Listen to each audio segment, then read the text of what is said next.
Welcome to the More Time, More Money and More Wealth mini podcast for business owners, brought to you by Wow Advisors Group. This podcast is dedicated to business owners who would like to work smarter and not harder, earn significantly more income and create astonishing wealth. Now, let me introduce you to our host today, Hitesh Mohanlal. Hello, it's Hitesh Mohanlal here, and as that introduction just said to you, I am a specialist business advisor that helps business owners reduce the hours they work in their business, makes the business more efficient so that more income is made, and then we try and build that extra income and convert that into exceptional wealth. And like all these things, you've got to practice what you preach. So myself, I basically work about 3 days a week, not because I have to, but because I love what I do. I probably take anywhere between 12 and 16 annual weeks leave from my business. And as I said, I have generated enough outside wealth that I actually do not need to work anymore. But anyway, the whole idea of the podcast is to help you do the same thing. And the next topic will follow shortly. Thank you.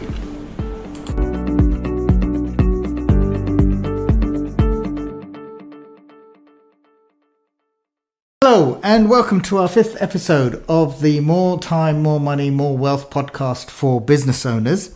And today, the subject says, "Don't I look stupid?" And if you look at the graphic attached to this podcast, you'll see a picture of me looking quite ridiculous with lots and lots of hats on and a very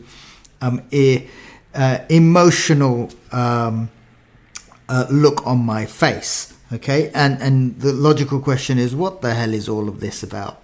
Well, to be quite honest, if you've listened to my podcast or got my blogs or know me, then you'll know that I make a big thing about working 3 days a week and having lots of time off and not doing as much in the business, despite the fact that I own it significantly. All right. But what happened was, a number of weeks back, we decided to do an organizational review for one of our clients. We felt that they needed it. And like all things that we do in WOW, we will never experiment or test something on a client unless we've done it ourselves. So Roz and I sat down for pretty much half a day to almost a day to look at our organizational chart and see who does what. And what it is that every business has 10 hats, or what we call departments. Okay, and all of these departments have some kind of function, role, or expectation.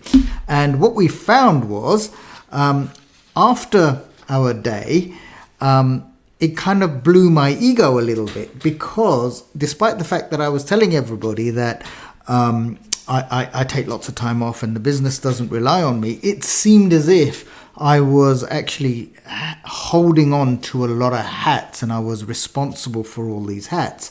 And just to give you an illustration of how silly it is to hold on to these hats, it's literally as silly and as stupid as I look in that picture.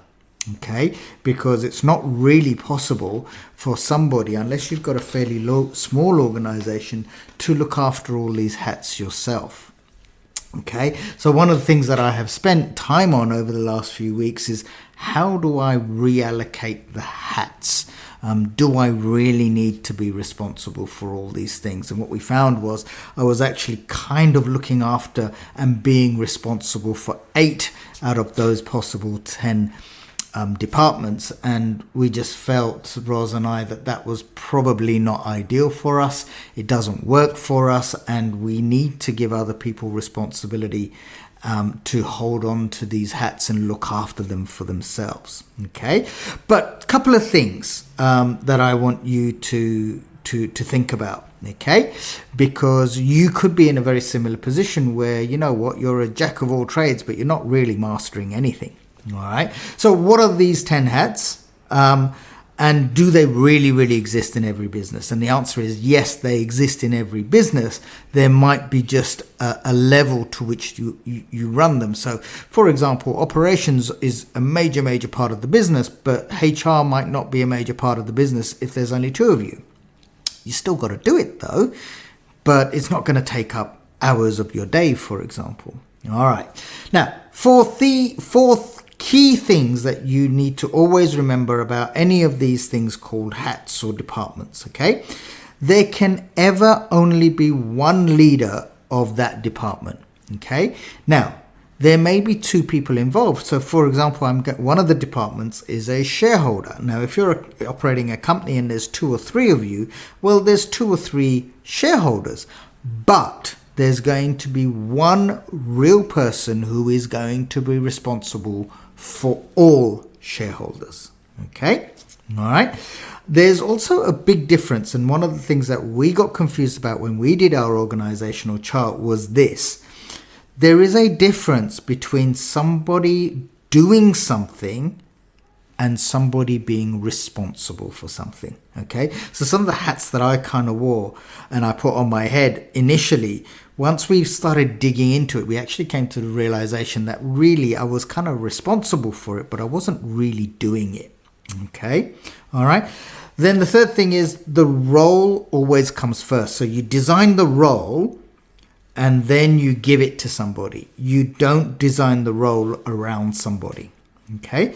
And it's also important to kind of look at the function of each of these hats. So I'm going to go through the function of these hats right now.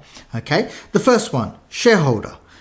Think of a shareholder in the same way that you think of somebody investing in your business. Okay. So not just in your business. Actually, let's take a completely different business. Let's take CBA Bank. You're a shareholder in CBA Bank. What is your function? Your function really is when you started off, you paid some money to buy some shares. Okay. Basically, you financed the starting off of effectively CBA if that's what happened in the beginning. And the objective you have is that you want your value of your shareholding to go up. That's why you keep an eye on your CBA share value, because you know when the value goes up, you've made money. Also, you're interested in the dividend income that share may give you. So that's your function of a shareholder. Okay. Then you have a director. What does a director do? Well, the director comes up with effectively the strategy on how the business is going to run. How is the director going to maximize the income and the value for the shareholder? Now, that does not mean that the shareholder and the director are not the same person. They can be the same person, but their roles are different. Okay. The third one. Okay. Now, the top two, that's all about strategy. Okay. That's about making the strategic decisions to make value out of the business. The departments after this, the next 7 departments after this, are all about operations. How does the business operate? Okay. The first part of that is the leadership. So they're the ones who are going to take instructions or advice from the director and then implement the plan that the director has come up with. Okay. That's their job. Implementation, getting the best out of all the remaining departments. After that, you have a product or a service department. So these are the people who will go out and develop a product or a service. Now, in our case, such as WOW Advisors, there are some services which we don't need to change. We do a tax return. There's nothing we can change in providing and doing a tax return. There's nothing we can really change in providing and doing a set of financials. But having said that, there's lots of other things that we would get involved in, from business advisory and business plans. And recently we've started doing a lot of estate planning and will planning. Now, those are all things that have been added on subsequently to the product or service mix. Okay. Then you have an operations department, and this is a department that I am not involved in. I do a little bit of work in it, probably about 10 or 15%, but not more than that. I don't run it in any shape, way or form, and it's all done by somebody else. Okay, but here's the thing. Operations is probably the most vital part of your business because it is the only department that generates cash. Okay, now a lot of people think sales generates cash. That is not strictly true. Okay, sales are generally converting people from a potential prospect or a potential client or a potential customer, and they're converting them into customers. But if the customer is not receiving a product or service, which is what operations do, then they're not going to pay you. Okay, so you can be a customer and not generate any income. All right, so operations is the nuts and bolts of an entire business. That's what makes the money, and it's probably the most important part of a business. The next one, marketing. Marketing's job is to generate leads. That's it. Okay, it's to generate leads, and that could be through marketing meetings, attending various networking meetings. It could be designing various ads and placements and blogs and things like podcasts, for example. Okay, then you have a sales department. As I said previously, sales is to convert prospects into customers, and then it's the operations department to generate cash from that customer. Finance. Okay, so every business needs to manage the cash. Okay, and that is what your finance department will do. Okay, then we have another department called HR, and they're the ones who enroll, engage the team, keep them going, keep them loyal to you, make sure all the contracts are done, all that sort of things. And one of the things that we picked up from our organizational review was I was dealing with literally the whole HR. If we needed to employ someone, I was doing the interview, I was reading the CVs, I was doing all of that. Plus I was dealing with all the contracts as well. Okay. And we came very quickly to the conclusion that I actually didn't need to be involved in that department at all. And the latest person we've just taken on, Alexis, I did not interview them. I did not get involved in their contracts. I didn't need to do anything because we had other people to do that. Okay, and that's how you get rid of hats. All right. Number 10, admin and IT. They're the ones whose job is to maximize the efficiency of how everything runs and operates. So those are your 10 departments. Okay. All right. And I want to go back to a little bit about function. So let's take a single department, right? The function of, let's say, operations is to generate cash, right? So you could, for example, have your operations team phoning up people and saying, you know what, you haven't paid, can you please pay? Okay. But in reality, that is not the operations department's function. They're not supposed to do that. That is the function of actually the finance department. Okay. Now, it could mean that because you don't have that many people in your organization, someone from operations is going to be making that phone call. Okay. But it's important to understand that the actual function is different and it's a different department's responsibility. Okay. So what if you can understand that, that's when you can understand things like bottlenecks. Okay. So if you're struggling to get products out of the door, if you're struggling to get services out of the door, the question you've got to ask yourself is there another function impeding us to do what this function is meant to do? Now, what I want to now discuss is kind of the responsibilities for each role, okay?